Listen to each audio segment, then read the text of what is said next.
Good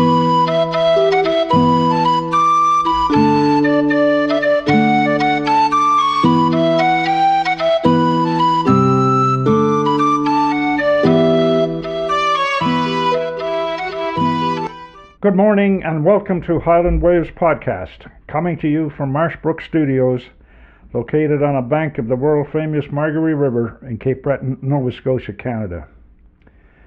At Highland Waves, we feature stories about the people, places, and those who come to visit us here in Inverness County. I'm Pat Wall, your host. This morning I'm pleased to have with me in studio Mr. David Cameron, owner of the Mabou River Inn in Mabou, Nova Scotia, and the volunteer president of the Inverness South Anglers Association, perhaps one of the best and unsung environmental stewardship organizations of its kind in Nova Scotia, particularly when it comes to fish population preservation and conservation. Welcome to Highland Waves, David. Glad to be here. How long have you been in the accommodation business? We purchased the building in October 1997 and formally opened it up in July 1998. Okay. It used to be a former boys' boarding school, then a home for the handicapped. Okay. And we opened it up as it wasn't in the greatest condition when we first bought it, and so we opened it up as a youth hostel in July 1998. Okay. So are you from Mabou? No, from Ontario originally. Oh, really? Born in Toronto. Worked in the forest products industry, corporate type thing, for 21 years. Oh, really? Why Mabou? That's where my wife is from, so okay. Follow the lead. Yeah. You also have a public restaurant in your hotel as well, or in your inn as well. Yes, we did, but we did discontinue the restaurant operations. It's been more difficult to get staff and whatnot. So we ran a pizza business in there for 25 years. And we had a local restaurant that shut down, and we just operated for a couple of years after it shut down. But as we get a little bit older in age and whatnot, we're a little more selective as to what we do, and I'd rather stick with the inn and the Anglers Association. You're a busy man.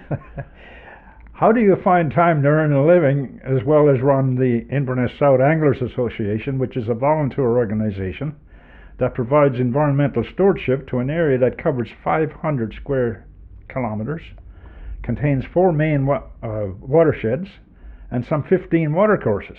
Do you have a paid staff? Well, we have got a volunteer board who's quite active, and we've got a fantastic crew. And it's all about choices in life. And when my son was born in 99, him being young, you want to really bring youth and have people appreciate the environment and what we do. And really it was a passion. And even in Ontario, I used to fish almost every week and whatnot up in the Great Lakes and Georgian Bay, and always had an affinity for the water, and had a very good friend, John McGuinness, who was very active. He worked for Nova Scotia Fisheries, and he was really the impetus to get this started. And being a good friend, I didn't sit on my hands one day. I put my hand up, and here we are. Yeah. So what inspired the creation of the organization itself? Well, I think it was with John working with Nova Scotia Fisheries and Aquaculture, the inland. He was a fisheries rep, and he was quite a visionary, and he really wanted good things happening in the community. Whether it be community economic development, environmental stewardship. And it was really his vision that created the Inverness South Anglers. And we really had a lot of fun doing it. It was really an enjoyable task. He was very close friends as well with Charles McGuinness from Antigonish, that was with DFO Habitat at the time. And you get like-minded people together, and good things happen. Yeah. Perhaps you can tell us what Inverness South Anglers Association is and what your goals are.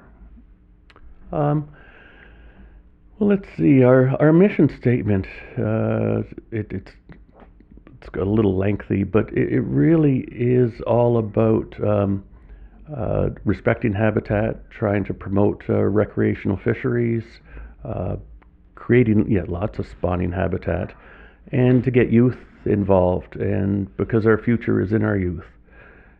And if you've got a clean watershed and you've got good water, it's good for fish, it's good for people, it's good for everyone.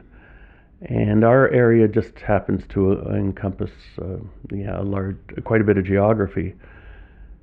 So we've got a great crew. We just have a plan, and with anything in life, if you don't have a plan, nothing happens. And we were able to have plans done, and we just sort of execute according to the plan. Your organization is over 20 years old now, so you must get a lot of support from the communities that you work in that are within the watershed. Absolutely, and it's amazing what's happening. More recently, it's I get texts from people. I just got a text the other day where they've got a problem with debris blockages in the stream, and it's really well recognized. And there's some properties that have no problems annually, and our crew would automatically go. It was like a single elderly woman, and they would automatically go and just help her out and do whatever necessary. So it has really it's really caught on, and the fishing derby that we host, it's quadrupled or more in size. And the first time we had it, we probably had 2/3 adults and 1/3 youth, and now we've got the exact other side. So we've got 2/3 youth and 1/3 adults attending it, and it's amazing how it's caught on. And there's nothing we like seeing better than seeing a kid riding his bike on the trail with a knapsack and a fishing rod hanging out of it. Obviously, you're in farm country, which means you have to deal with farmers and their land all the time. How does that go? It goes well. Our group, we're limited as to what we can do financially and whatnot. 99% of the work we do is all done by hand. A lot of the farm work tends to have higher requirements where it needs rock work and machine work. We have had a few instances where we've been able to help them and do things depending on the programs that are available and funding that's available. So we do the best we can with what we have, whether it be tree planting, bank stabilization, and we just work within our limits that we have each time. I'm glad to hear that the fishing derby is going well. I know I attended a couple of times, and the numbers of youth are getting up there, so that's wonderful news. Oh, it's so enjoyable to see, and we're getting a little more sophisticated all the time. We even have a porta potty on site now, so it's a lot more civilized than it used to be. Okay. What species is your main focus of the work you do on the waters that you look after? It primarily is for the Atlantic salmon habitat. Whenever we do a restoration plan on one of our systems, we're usually working up in the headwaters. We start in the headwaters where the spawning habitat occurs, and then we work downstream from there. It really is, it's an incredible thing doing the river restoration. So not only is it great for spawning habitat and a sanctuary for fish, but whenever we get these big weather events, the whole system tends to drain better. It's almost like chelation therapy for the body is what we do for the rivers. And because we find that there's minimal washouts with culverts, bridges, anything like that, because we've cleared things and they work more efficiently, and it's better for the environment, municipal infrastructure, for fish, for everything. Getting back to the derby for a moment, the derby is focused on trout, I would assume. Absolutely. We get wonderful support from the Margaree Fish Hatchery. They've been fantastic for their participation in both the Learn to Fish program and the fishing derby. And the youth take to it, the businesses and support we get with prizes. It's fantastic, and it really brings a lot of youth out, and we have a lot of fun. Okay. What are your long-term goals for the organization and the watersheds that you look after? Well, like I say, we like to really encourage youth to participate in the fishery, but as far as the crew goes, well, we've got a full-time watershed coordinator now. She's been employed full-time basis for 2 years. Originally, she was a summer student working with the crew 5 years ago. We have another person that was a summer student 3 years ago, and now she's employed as a field tech. So what we'd like to see is an ongoing program where we can support it for recreational activities. It can create economic benefit as a tourism type thing to draw people in to fish for trout and salmon, and also it really does assist in municipal infrastructure. So it's almost like we could almost be a business or like a department of government that looks after the watershed environments. There's a new initiative underway now. It was started by the Atlantic Salmon Federation. It's called Wild Salmon Watersheds. Are you part of that? No, not formally, although we have been working closer with Atlantic Salmon Federation, and they're providing support, and we will pretty much go in any opportunity where there's a good vision to support things, and we really just like to be facilitators and are there to participate and help wherever we can.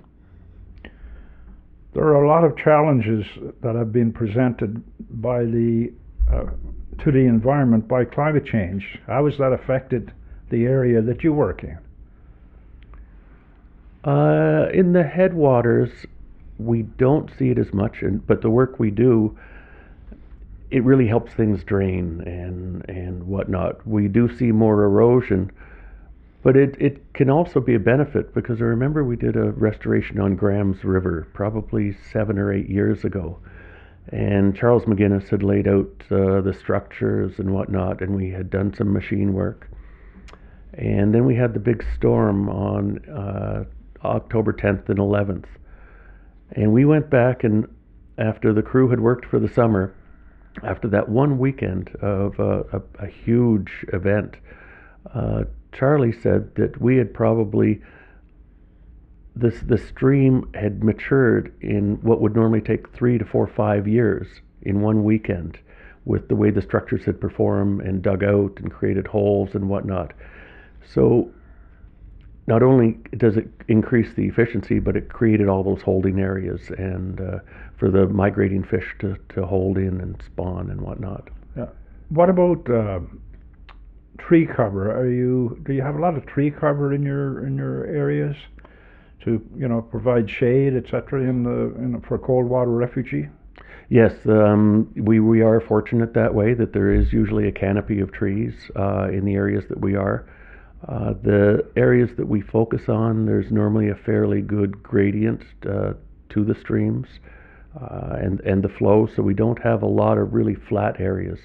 There is one, it's Captain's Brook, but we tend to work in the areas where we're going to get the best performance and really the best bang for our buck for creating effective habitat. So those areas that really might not benefit as much, they sort of don't get tended to right away. Yeah, it seems that the focus for the wild salmon watersheds initiative is that where there are fish, they will try to improve on what's there. That's their focus at the present time. It's more complicated than that, but that's simplifying it somewhat. What impact do you think your organization have had on the areas that you work in over the last number of years? Like I say, whenever there's a big rain event, we're not getting washouts and whatnot. The success of the recreational fishermen, it's amazing. We've got probably 4 or 5 regular fishermen that really want to get involved with the association, and they want to become directors, and we love it because we've got 2 in their 30s, and we're seeing, younger people coming in to sort of take the reins after us gray-haired people will move along kind of thing. Yeah. You did say you work with the Margery Fish Hatchery. What's your connection with them? Originally, when we first started up, it was Fraser's Mills Hatchery on the mainland that supported us. But once the province took over the Margery Fish Hatchery, our participation through the with the salmon and collecting broodstock moved to Margery. The Margery have been incredibly supportive, not only for trout in the derby and stocking trout, but in the broodstock salmon collection and trying to rear young salmon and improve, enhance salmon populations in the Mabu Mull watershed. Do you have other organizations that partner with you in the work that you do? Not really. We work very much with the Margery and the Shetty Camp associations, and also with UINR, the Unamaki Institute of Natural Resources. The Inverness South Anglers, I think we've been participating with the UINR since 2006. We've been to the salmon collaborative meetings, usually twice a year, and share a lot of information. And we really do see the vision as cooperating. Kaylee, our watershed coordinator, was just up last week or 2 weeks ago with a meeting with Margery and Shetty Camp River Associations. We coordinate together. We want to pool our resources, our expertise, and have everybody work together. And that's what it's all about, creating a good team. How are you funded? We have a lot of funding partners. It's one of the more challenging things. I think every year since we've started, the Nova Scotia Salmon Association looks after the Adopt a Stream program that distributes the money that's collected through the habitat stamp through licensing in Nova Scotia. They've supported us annually. The Foundation for the Conservation of Atlantic Salmon are great. They've funded us quite often. We have DFO under their Habitat Stewardship Program. We've received funding. Initially, one of the first funding agencies that got us off the ground was the Canada-Nova Scotia Water Expansion Program through DFO. And that helped a lot. We did some work with some farms on that, and it was to get the cattle out of the streams and whatnot, and trying to reduce pollution. So DFO are a partner. ACAP Cape Breton, which is the Atlantic Coastal Action Program, they've partnered with us. The municipality, the county of Inverness have been great. When it comes to the Derby and the Learn to Fish, RBC have been supportive. The municipality, the county of Inverness has supported us. So we really have a whole gambit. We don't get a lot of funding from any one party, but collectively, when you put all the pieces together, it lets us do what we do. Everything helps. Everything, every little bit helps. Yeah. How many volunteers do you have working? Volunteers, well, we've got a crew of, say, 4 to 5 people and a field tech and a watershed coordinator who are paid. We have a lot of people. We probably have, when you take participation in everything we do, we probably have 60 or 70 different people that participate. But actively that are there on a day-to-day basis, we probably have 10 to 12. Okay. So your paid staff, do they work year-round? No, just the watershed coordinator is year-round. Okay. The field tech, she is employed about 30 weeks a year, and the crew typically work 18 to 20 weeks a year. And summer students, we have them on for usually 10 to 12 weeks a year. Okay. If somebody wants to volunteer for your organization or donate to your cause, how did you go about it? We do have a website up. It's www.riversandfish.ca. They can contact us, and we're more than willing to accept anything. On there, it gives a lot of detail. It talks about all the river restoration plans that we've had. We have a lot of summaries of the reports that we do, a lot of before and after pictures. It's a great medium to really see what we do and where we do it. Yeah, so riversandfish.ca. What advice do you have for people who want to get involved in areas that you work in, environmental stewardship?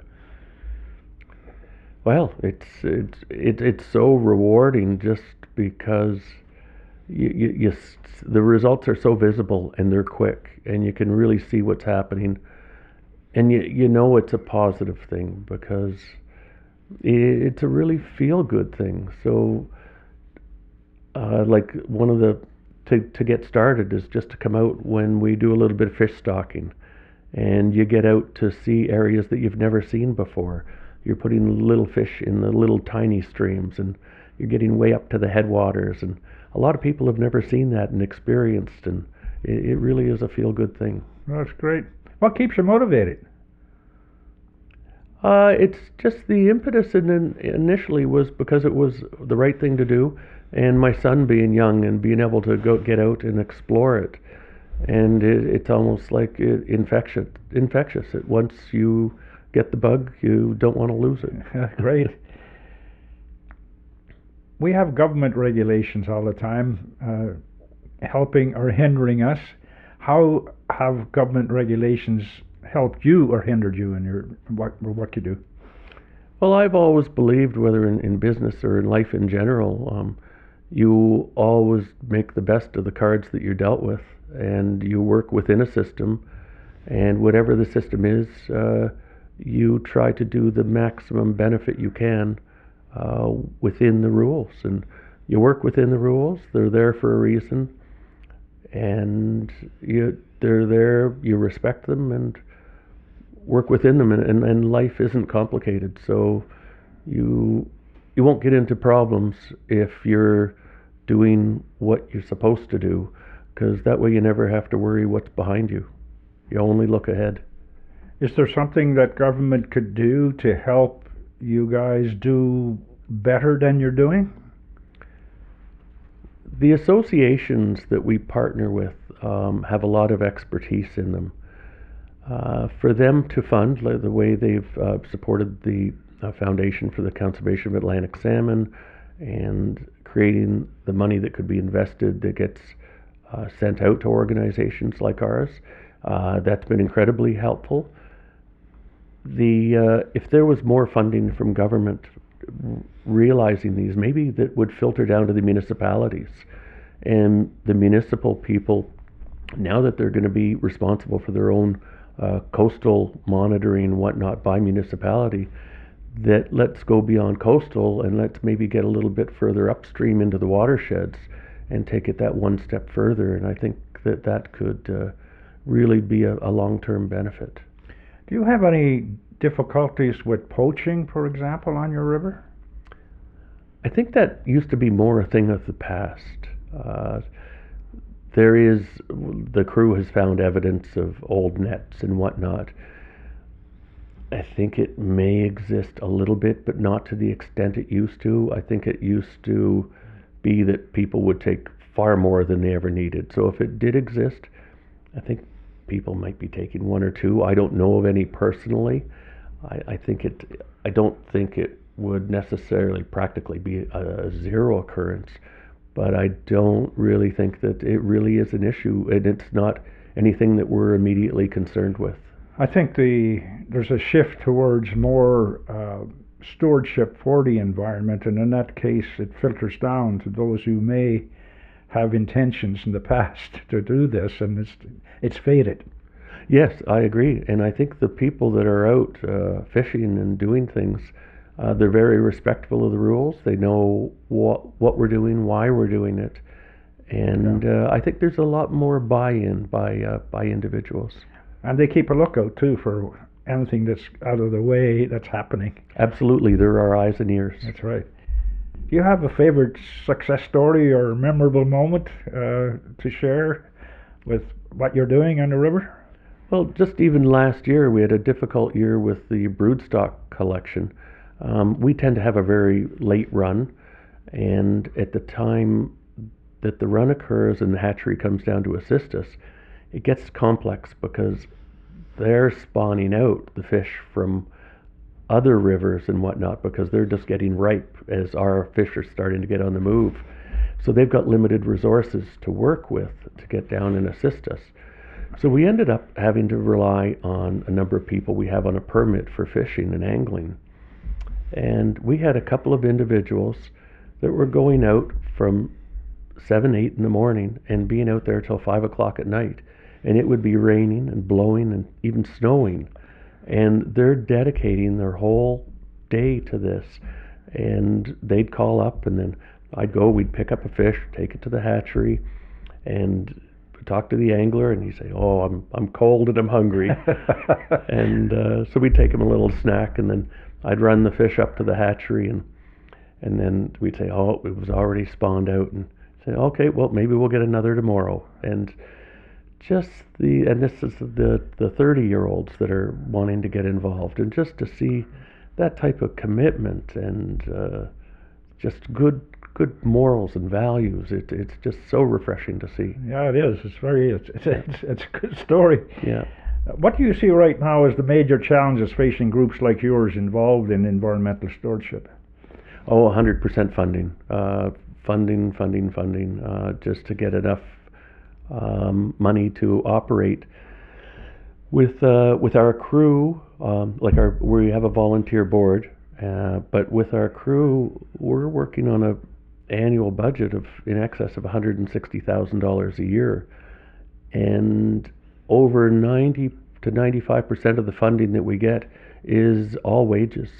There's little to no administration, and it goes towards rebar, field supplies, safety equipment, training. So it really is wages, and in getting a bang for the buck, we have so much donated by the people that do assist us that we don't have a large administrative budget. So any money that does come our way, it's all being spent in the field. That's wonderful. And anybody listening, they're always open for a donation.